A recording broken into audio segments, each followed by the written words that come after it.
अबनौर विधानसभा क्षेत्र में विकास की नई सुबह हुई है। जहां ठराया मचिया के मैदान में एक ऐतिहासिक कार्यक्रम का आयोजन किया गया, जहां 63 करोड़ रुपए की लागत से बनने वाली 78 सड़कों का शिलान्यास किया गया। इस पहल का उद्देश्य अबनौर क्षेत्र में संपर्क को बेहतर बनाना और विकास को गति देना है।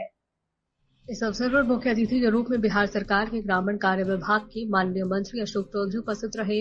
उन्होंने जनता को संबोधित करते हुए कहा कि ये सड़कें केवल रास्ता नहीं है, बल्कि क्षेत्र के लिए समृद्धि और प्रगति का मार्ग प्रशस्त करेंगी। उन्होंने जोर देते हुए कहा कि लंबे समय से इन सड़क योजनाओं का इंतजार किया जा रहा था और अब इनके पूरा होने से अमनौर के लोगों को काफी लाभ होगा।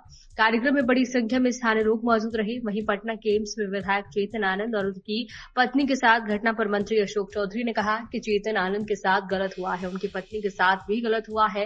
कोई भी आत्मसम्मान वाला व्यक्ति अस्पताल में गाना सुनने नहीं जाता। चेतन आनंद और उनकी पत्नी पेशेंट को देखने गए थे, उनके साथ जो बदतमीजी हुई है वह बदतमीजी करने वाले पर कार्रवाई होनी चाहिए। हमको लगता है कि हम दिल्ली विश्वविद्यालय में नामांकन के लिए जा रहे थे, तो रूडी जी उस समय विधायक हुआ करते थे और पहला परिचय उनसे हमारा ट्रेन में हुआ था और पत्नी के साथ थे और वो बताए कि किस तरह से वो क्या नाम है विश्वविद्यालय स्टूडेंट यूनियन से पढ़ के आए हैं पंजाब चंडीगढ़ से। तो हमारे लिए बड़ा वो उनका जो कद था, जो उनका पर्सनालिटी था, बहुत हमको प्रभावित करता था।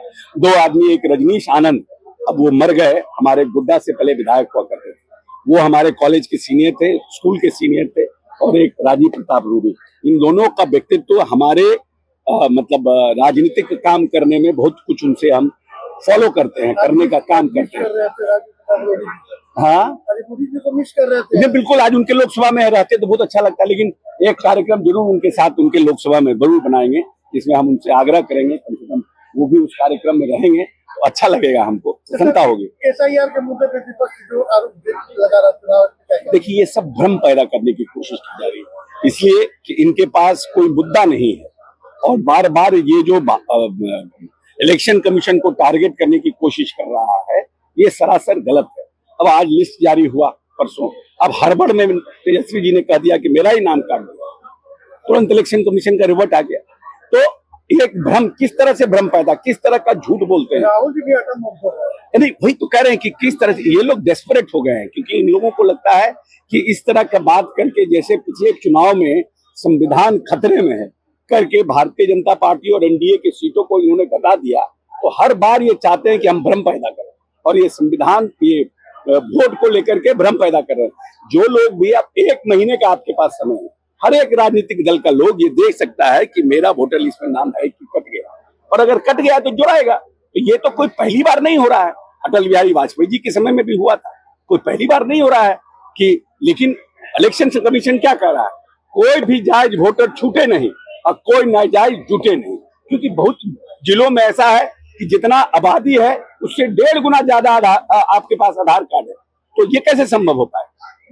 तो इलेक्शन कमीशन अपना काम कर रहा है, लेकिन इनको क्योंकि चुनाव हारने का डर पहले से है, तो आखिर में कपार खोज रहे हैं पहले से, आखिर में हमको कोई ऐसा कपार दिखे जिस पर हम अपना ठिकाना फोड़ेंगे, ये पहले से भूमिका बना रहे हैं। तो किस तरह से बिहार में अपराध बढ़ा है, क्या नहीं, अपराध देखिए, अपराध लोग कर रहे हैं, आप इंडियन क्रिमिनल जो आप उसका नहीं, मेरी बात सुनिए ना, हम आपकी बात के लिए हम लोग भी चिंतित हैं। ऐसा नहीं है कि आप जो बात कर रहे हैं उसके लिए सरकार चिंतित नहीं है, हमारे नेता चिंतित नहीं है, गठबंधन के साथी चिंतित नहीं है, सब लोग चिंतित है जो घटनाएं। लेकिन एक बात ये क्यों नहीं देखते हैं कि जितनी घटनाएं हुई है उसके लिए आप पुलिस फोर्स को बधाई क्यों नहीं देते हैं। 24 घंटा, 48 घंटा और 72 घंटा में पूरी तरह से उसका उद्भेदन किया है। घटनाएं हुई है, अमेरिका में भी घटनाएं होती है, रसिया में भी होती है, जापान में भी होता है, चाइना में भी होता है। ऐसा थोड़ी क्रिमिनल घटनाएं नहीं होती कि is that any organised crime is happening. ऐसा कोई व्यक्ति है जो यहाँ पर कोई संस्था चला रहा है, अपहरण उद्योग चला रहा है, कोई व्यक्ति यहाँ पर क्रिमिनल उद्योग चला रहा है और उसके कहने पर राज्य सरकार का कोई साथी, कोई सत्ता पक्ष का विधायक उसको समर्थन दे रहा है, ऐसा अगर कोई घटना हो तो बताइए। हम लोग घटना होती है, जितनी चिंता आपको होती है उससे ज्यादा चिंता हमारे नेता को होती है, और तत्काल उस चीज के लिए एसटीएफ और टास्क फोर्स गठन करके उसका उद्भेदन करते हैं और उसको प्रयास करते हैं जल्दी से जल्दी इसका खत्म हो। लेकिन ठीक है, जो घटनाएं हुई है उस पर और चौकसी बढ़ती जा रही है, और जहां जहां समस्याएं हैं उसको ठीक करने का प्रयास किया जा रहा है। पुलिस फोर्स को और अस्त्र शस्त्र दिए जा रहे हैं, गाड़ियां दी जा रही है। कल भी देखिए ट्रैफिक पुलिस फोर्स को माननीय नेता ने 171 गाड़ियां दी। हर तरह से हम प्रशासन को, पुलिस फोर्स को भी वेल इक्विप्ड कर रहे हैं।